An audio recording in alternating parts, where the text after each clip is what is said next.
इटावा के एक किसान ने लेखपाल पर लगाए गंभीर आरोप। Video viral. मुआवजे को लेकर दर दर भटक रहा किसान, नहीं हो रही कोई सुनवाई। क्षेत्रीय लेखपाल पर लगाए गंभीर आरोप। वीडियो सोशल मीडिया पर तेजी से हो रहा है वायरल। जनपद इटावा की तहसील ताखा के अंतर्गत ककराही पंचायत का है मामला, जहां एक किसान परिवार की लगभग 100 बीघा फसल जलमग्न हो गई और उसमें खड़ी गेहूं की फसल पूर्णतया नष्ट हो गई, जिसके चलते किसान ने जब क्षेत्रीय लेखपाल से इस फसल के नुकसान और नुकसान के लिए आने वाले मुआवजा के लिए कहा, तो लेखपाल के द्वारा किसानों से रुपयों की मांग की गई। यह आरोप किसानों ने अपने ही क्षेत्रीय पंचायत में तैनात लेखपाल पर लगाया है। वहीं क्षेत्रीय लेखपाल पर प्रत्येक मामले में गड़बड़ी करने का आरोप लगाया है व जांच की मांग की। वहीं लेखपाल पर 60 गांठ कर फर्जी तरीके से बोरिंग, बुंदेलखंड एक्सप्रेसवे के किनारे पड़ी जमीन की नपती, तो गांव के मंदिर की नपती के अलावा कई गंभीर आरोप लगाए हैं। बुंदेलखंड एक्सप्रेसवे के समीप एक उद्योग पार्क स्वीकृत हुआ है, जिसमें नपती हुई जमीन में लेखपाल की 60 गांठ से फर्जी बोरिंग दिखाई गई, जिसकी जांच हो। ग्रामीण किसानों की माने तो लेखपाल संतोष कुमार इस पंचायत में पहले भी रह चुके थे, उसके बाद इनका स्थानांतरण अलग जगह पर कर दिया गया था और अपनी अच्छी 60 गांठ के चलते इन्होंने अपना क्षेत्र लगभग 6 महीने बाद ही फिर वही उसी जगह करवा लिया, जिससे वह पहले ही स्थानांतरण हो चुके थे। किसान जिलाधिकारी इटावा अवनीश कुमार राय से एप्लीकेशन के माध्यम से अपनी बात कह चुके। इसके बाबत अभी तक तहसील में जांच के नाम पर लेखपाल के प्रति लीपापोती कर दी जाती है। लेखपाल की इस कार्यशैली पर क्या कुछ किसानों ने कहा, देखें इस खास रिपोर्ट में, जो सोशल मीडिया पर तेजी से वायरल हो रहा है। हिंद समाचार सच का साथी न्यूज चैनल वायरल वीडियो की पुष्टि नहीं करता है। रोड पड़ रहा था, वो ककराई वाले स्थान बना है, वो उसके सामने से कच्चा रोड गया है, तो रातों रात डामर पड़ रहा था उसको। हाँ, रोड तो पड़ा ही था लेखपाल की मनमानी। हाँ, लेकिन वो पड़ा नहीं, सौदा पूरा फाइनल नहीं हुआ, तो फिर लेखपाल ने उनकी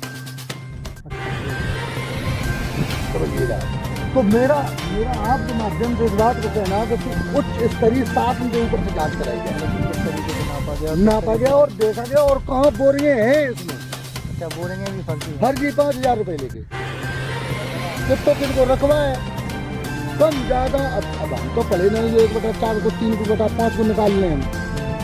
ये हमारे चच्चा बैठे इन्हीं के 2 भैया परिवार की, उसने लेखपाल ने घोटाला कर दिया। ये लोग दोनों लोग बर्दाश्त कर गए, किसी ने निकाला ही नहीं। जिन्हें थोड़ी बारीकी जम जब जे गए हुए अपनों का नामाकरण, तब बारीकी गुणा भाग करके निकालो कि मेरे हिस्सा में इतनी जमीन है। ये कोई लेखपाल बढ़िया हुई हो, फिर पाया इनके छोड़ लगो, छोड़ दे महाराज, हम भी है तू है, हम तुम्हारे रुपया दे रहे और हमारे नहीं है तो काम करें, हमसे गलती हुई और चाल के तहत। अच्छा, वो भी लेके तुम पढ़ो, समाज भी है उसका रिकॉर्ड। तो करोड़ों का मकान बनवा लिया इसने इटावा में लेखपाल। हाँ, इसकी जांच चलवाई जाए।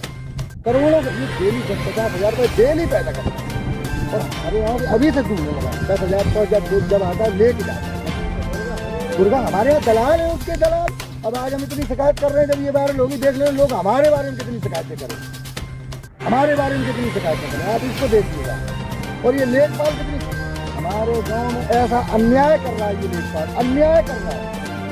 किसी की जमीन, बाप दादे की जमीन ली हुई, जिसकी जमीन बिच गई उस जमीन को लेने में, उसने अपनी गुंडई से दूसरे को जमीन में दे।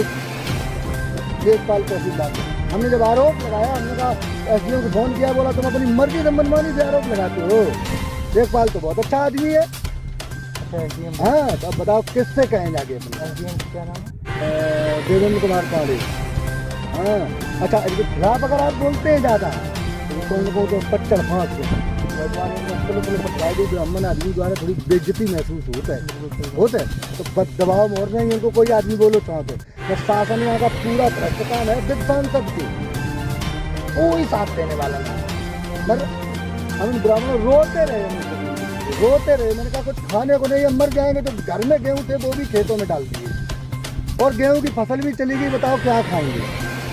मेरे बड़े भाई है, रियलिटी उनकी ये भी जांच की जाए उसके। इसके बाद इसके अलावा कोई जमीन भी नहीं थी, ना कहीं गेहूँ थी। 1 साल गेहूँ वो कहाँ से खाएगा ले, और कमाई का भी कोई स्रोत नहीं। तो पैर टूट गया मेरी कार से, विकलांग। उसकी माता जी का 6 महीने बाद विकलांग हो गई। केदारनाथ गई, वो भी दोनों पैरों से विकलांग हो गई। औरैया में उनको लिटा के खबा रहा है, वो चल नहीं पाती है, उसका आप दर्द नहीं देख सकते हैं। पर लिटाई करते थे, लेकिन अब बेचारे कई पैर की वजह से आ जा नहीं पाते। पूरी साल खाने के लिए तबाही है उनके यहाँ। और ये लेखपाल कुछ सुनने को तैयार नहीं, और बेचारे का कई खेत भी नहीं है, उसमें 1 किलो गेहूँ नहीं निकले। अच्छा, उनसे भी रुपए मांगे? उनसे कहाँ मांगे, उनसे तो जाइए आए नहीं कोई बात। हमें ही गए, हमने लेखपाल हमें हाँ। और जाके पहले जो झूठी नहीं बनी है, धर्म करम ईमानदारी की 50,000 जो दे हुआ है लेखपाल हाईवे की आए थे। हाँ जमीन लग जाए वालों को इनको 50,000 जितने आए, 5 बजे बच गए। अरे भाई एक दाद है तो हाँ 50,000 दाव को बीच मानी करके दई है डायरेक्ट उस पैसा बहुत खिलाई है, पैसा सुरक्षित मंगवाता है, पैसा की फोन पे बात नहीं करता है। एनीबडी कभी भी नंबर लगाइएगा, इसका नंबर स्विच ऑफ रहेगा, कभी उतनी देर खुलता है 2 मिनट तक।